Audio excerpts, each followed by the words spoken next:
Assalamualaikum warahmatullahi wabarakatuh.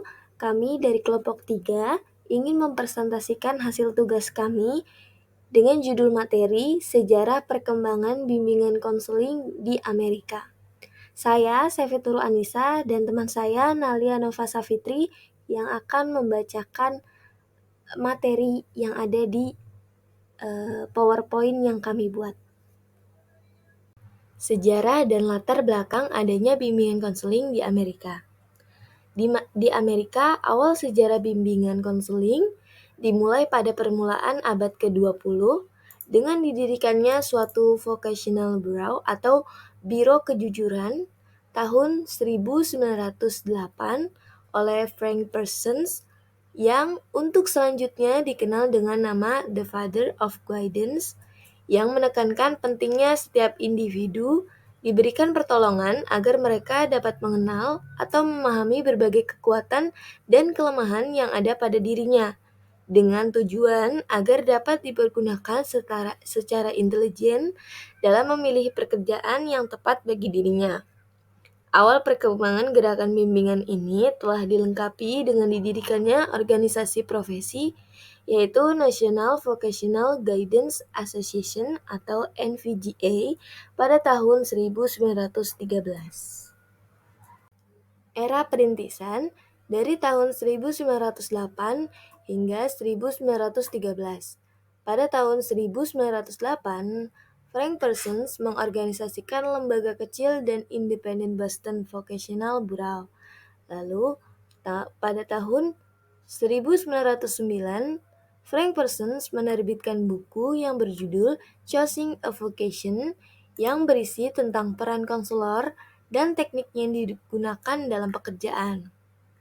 Lalu pada tahun 1913, Fledgling Guidance Movement, gerakan bimbingan anak-anak muda yang belum berpengalaman bekerja, lalu tumbuh pesat dan diwadahi oleh National Vocational Guidance Association dan terbit jurnal Vocational Guidance. Lalu istilah guidance ini membawa bimbingan menjadi label populer gerakan konseling di sekolah-sekolah hampir 50 tahun. Lalu ada era Perang Dunia I. Dari tahun 1914 sampai 1934. Ketika Amerika Serikat memasuki Perang Dunia I, pihak militer mencari peranti yang bisa mengukur dan mengklasifikasi para wamil. Sebelum tim ditugaskan untuk membentuk tes Army Alpha Test, sebuah tes yang langsung bisa digunakan dalam sekejap kepada ribuan wamil dan hasilnya terbukti bagus. Setelah perang berakhir, tes ini dipadukan dengan jenis-jenis teknik psikometri lain untuk menilai kompetensi para siswa sekolah, lalu menghasilkan ledakan besar perkembangan penciptaan peranti tes dan dorongan menjadi tes paling standar di bidang pendidikan dari jenjang SD sampai SMA. Era Perang Dunia II 1935 sampai 1950. Banyak pihak mulai mengakui manfaat gerakan bimbingan.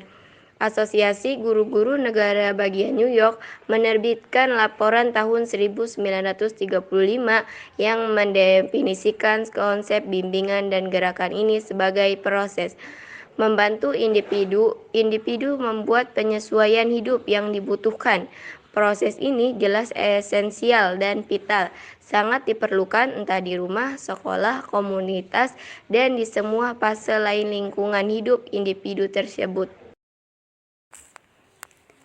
Era Perang Dingin 1950 sampai 1980. Pada tahun 1957, Uni Soviet menggemparkan dunia karena sukses meluncurkan satelit pertama manusia, Sputnik 1. Efeknya tak langsung namun signifikan pencapaian ini adalah meningkatkan gerakan bimbingan dan konseling di Amerika Serikat. Persaingan prestisi dan potensi ancaman negara Amerika Serikat tersebut mendorong para konselor mendesak pemerintahan untuk Satu, meningkatkan mutu pendidikan. Kedua, menghasilkan sebuah legislasi yang didorong di kritik publik mengenai pendidikan tradisional dan kegagalan menyediakan personil-personil yang terlatih yang dibutuhkan bagi pendidik anak-anak bangsa secara menyeluruh.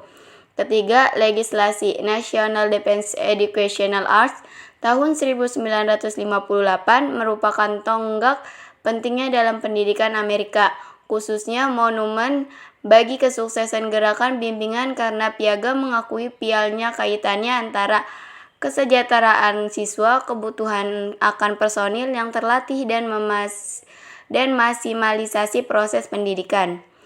Piagam ini secara keseluruhan menyediakan sumber daya yang tidak terbatas, yaitu menginstruksikan dan memberikan dukungan bagi setiap negara bagian untuk membangun, mengembangkan, dan mempertahankan setiap program bimbingan di komunitas-komunitas lokal. Yang kedua yaitu menginstruksikan dan memberikan dukungan bagi lembaga pendidik tinggi untuk terlatih secara khusus personil bimbingan di setiap program lokal tersebut. Pengaruh program yaitu memberikan tonggak dana hampir $30 juta kepada negara-negara bagian.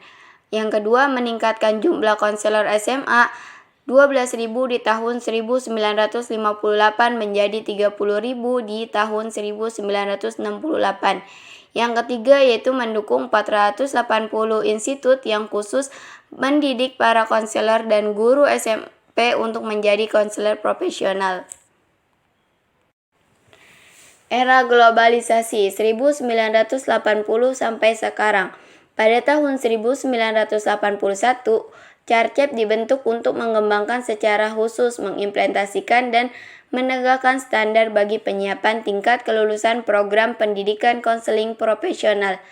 CARCEP edisi 2001 adalah 1. Identitas profesional. 2. Keragaman sosial dan budaya. 3. Pertumbuhan dan perkembangan manusia. 4. Mengembangkan karir. 5. Hubungan-hubungan perbantuan. 6. Kerja kelompok. 7. Asesmen. 8. Riset dan evaluasi program. Sekian yang dapat kami sampaikan. Apabila ada salah kata ataupun salah dalam penulisan, kami mohon maaf yang sebesar-besarnya. Terima kasih juga kepada Ustazah Fitri Husaibatul Khairat, HSB, MPD, selaku dosen pengampu dari mata kuliah Dasar-Dasar Bimbingan Konseling, dan terima kasih juga kepada teman-teman semua yang sudah mendengarkan dan menonton presentasi kami. Wassalamualaikum warahmatullahi wabarakatuh.